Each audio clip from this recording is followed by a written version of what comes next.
Grabe, ang dami kong kinain na ice cream. Sa sobrang init na rin siguro ng panahon kaya hindi na kinaya ng temperatura ng katawan ko.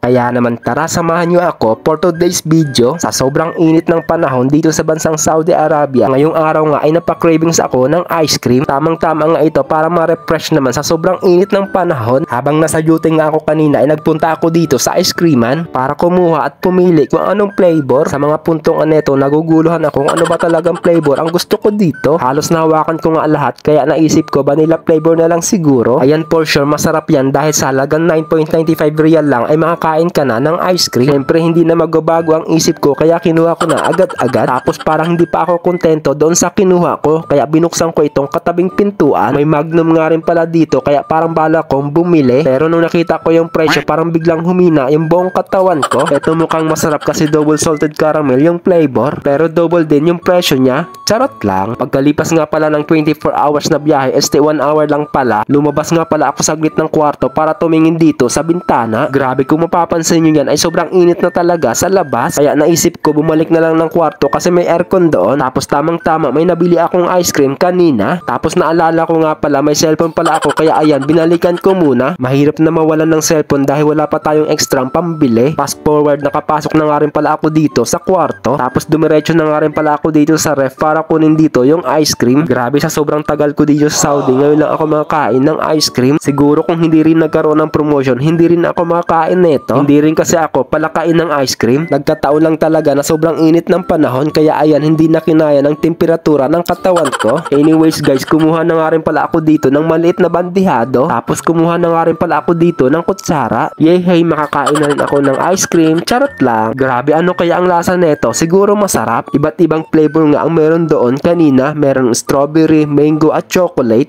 Pero sa lahat, eto talaga yung napili ko. Mas mainam, pumili ka lang ng isa yung naaayon sa puso mo. Parang relasyon lang yan. Charot lang. Ganun talaga dapat. Isa lang yung kaya mong buhayin. Ay bakit naman tayo napunta sa usapang relasyon? So ayun, dahil wala tayong pang scoop kaya kutsara na lang yung ginamit ko. Habang nagsasandok nga ako dito ay talagang nanunuyo na yung lalamunan ko. Talagang kain na ako ng malamig na ice cream. Wag na tayong maraming satsat kaya ay first bite na natin ito. So ayun guys, first bite na natin ito.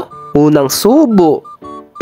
Grabe, sobrang sarap. Talagang napapikit ako sa sobrang sarap ng ice cream. Sige nga, ulitin pa natin. Second bite na natin guys.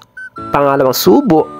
Grabe, ganun pa rin ang lasa. Sa tandang buhay ko nga ngayon lang ako nakakain ng ice cream kaya ganito na lang ang naging reaction ko. Hindi ko nga rin pala inubos para may dukot-dukutin ako sa susunod na araw. Kahit ikaw siguro ay talagang mapapakrave ka kumain ng malamig. Kaya naman kung napanood mo itong video at kung saan nakarating, paki-like, share, comment na rin at paki-follow ang munting page natin. Sana nag-enjoy kayo sa panonood sa mini vlog natin for today's video para sipagin pa tayo mag-upload araw-araw. At dahil wala tayong luto for today's video kaya hanggang dito na lang muna ang mini vlog natin. Hanggang sa muli, thank you for watching. God bless po sa inyong lahat at mag-iingat palagi at pakipusuan na rin ang ating page. Bye bye!